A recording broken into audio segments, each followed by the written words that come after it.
What's up, guys? It's your boy Goblins, and we're talking about Destiny stuff. Yeah. So today we're talking about more stuff from Game Informer and just kind of their first impressions going over Destiny the Taken King, all that good stuff.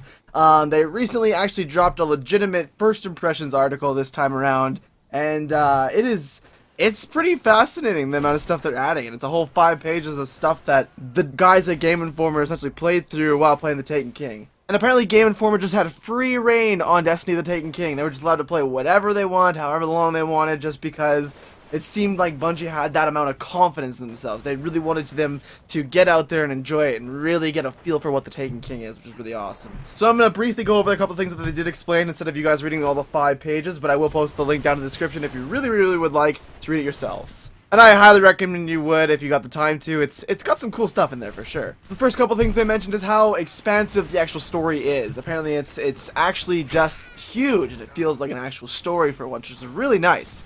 It's something us as Destiny players have of course wanted since day one. We didn't really get like a story, you know. We did kinda like through Grimoire and stuff like that, and kinda throughout, you know, playing the game, but like very vaguely.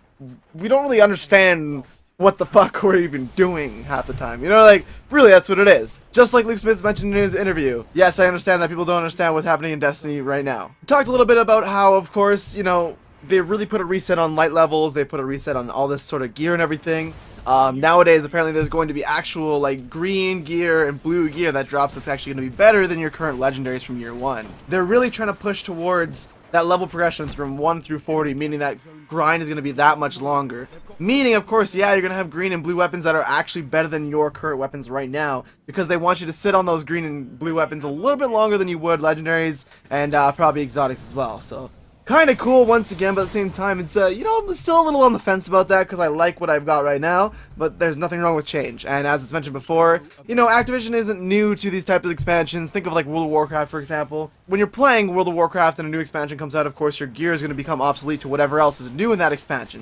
So in that regard, it becomes very relevant when it comes to Destiny the Taken King if we apply the same rules. And I'll say that one more time. Yes, there's going to be greens and blues that are better than your current legendaries right now. Right now! It's crazy stuff, man. So crazy. Apparently in universe and storyline, there's a couple cool missions. For example, the one where you're getting your new super and everything that just lets you take out like a whole bunch of baddies in one, so you can get like a big feel for that new super essentially. You get that new super and you're just like swarmed by enemies, but your super energy just keeps replenishing over and over again just so you can get a really good feel of what that super actually feels like. On the surface, as a mission, it feels cool because you as a player feel empowered and you're like, yeah, this is just awesome.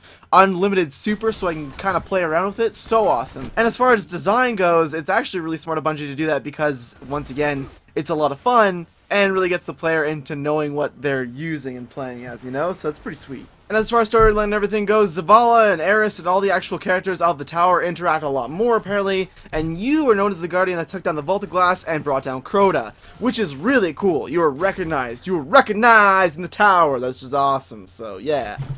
And when the tower needs a hero, they call upon you. Then they move on to the Dreadnaught and talk about the Dreadnaught a little bit more, where they talk about how you fight every which kind of enemy in the Dreadnaught. You can't use your Sparrow there, but it's such a big, expansive area for patrol that you want to go and just explore. Apparently it's similar to along the lines of like Vault of Glass, where it's got all these crazy nooks and crannies and all these crazy kind of detours and whatnot, just to explore and find all these hidden secrets and whatnot. And there's also a new exotic weapon to be found there that's broken into 50 pieces across the Dreadnaught. So you as a player have to go find all 50 pieces of that broken exotic to put it together, which is, once again, something new that we've never had it before. It's not static, it's really fucking cool. And of course, to extend the game, they introduced something called the Taken War, which really brings you from level 1 through 40, just kind of, you know, fluidly essentially, and brings you all that post-game stuff in a manner that makes sense. Now, as far as gear and leveling goes, apparently they've also fixed the exotic drops and all that crazy stuff. The game will actually recognize what you need and what you don't have, and what's going to be best suited for you in order to continue your Destiny journey. It's not going to be so much RMG based anymore. It's actually going to be like, hey, this player makes sense why he's got it kind of thing. So that's pretty cool. I like that. And with gear and leveling, apparently light comes from both weapons and armor. So it makes me think, how are they going to do classic level progression from level 1 through 40 if there is light from both armor and weapons? I don't really understand, but I guess we'll see when the Taken King comes out. I'm not too sure. And another thing I'd like to talk about is the Ghost. Oh my god, you guys, they gave the ghost a reason to be a thing. So me and another subscriber talked about it in the comments in last episode. Just talked about how the ghost could be pretty useless at times, but at the same time is really cool. But as far as like something to get hyped on, nothing really. But now it is actually something to get hyped on. The ghost will actually do stuff for you now. Whether it's like better exotic drop or better glimmer drops from killing Hive and so on and so forth. The ghost will actually have passive buffs essentially the entire way through, depending on what ghost you have equipped. Which is insane! That's so awesome! That's the kind of customization we're really looking for, which is super sick. I'm super hyped for that. So yes, new ghost shells actually do different things now, which is fascinating. So good.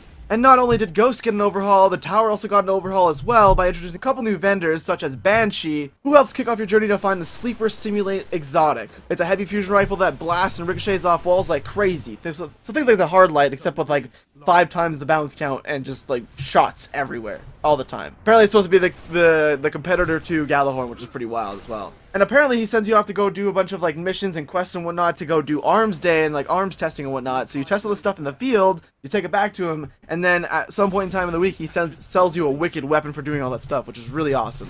So it's kind of like a new Xur in a sense. It's really nice. And with that being said, Xur's got a couple new things going on as well, which is some sort of like special legendary package or special exotic package of some sort. I actually can't quite remember what it was from reading the article, but it's new and Xur's got it, which is really cool. They're also swiping out materials and everything, so all of your materials can be actually swapped for armor materials and weapon materials, meaning that now you can transfer them between characters and whatnot after you swap them, which is really nice actually. And Vanguard marks and Crucible marks have been replaced by legendary marks, which is the main way to purchase legendary gear. Also, according to Game Informer, the strikes of the game have gotten insanely good. They have strikes for every level of all sorts, and apparently these strikes actually have like very light rain mechanics, which is something we've been asking for a very long time.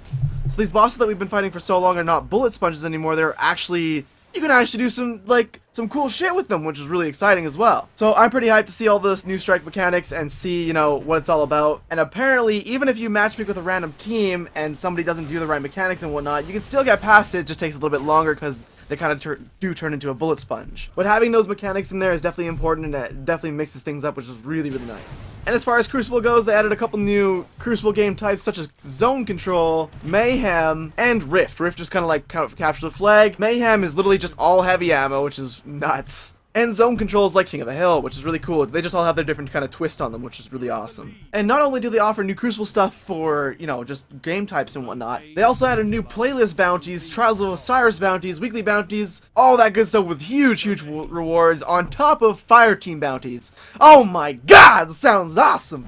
I'm super hyped for that. And then the last thing to talk about a little bit is the raid. And the raid, apparently the raid's worth it. We've all heard that the raid is very big, and this apparently is going to live up to the hype that it's accumulated over a couple months for now. So that's pretty exciting. That's all I really said about the raid, because apparently they didn't really get to try it out.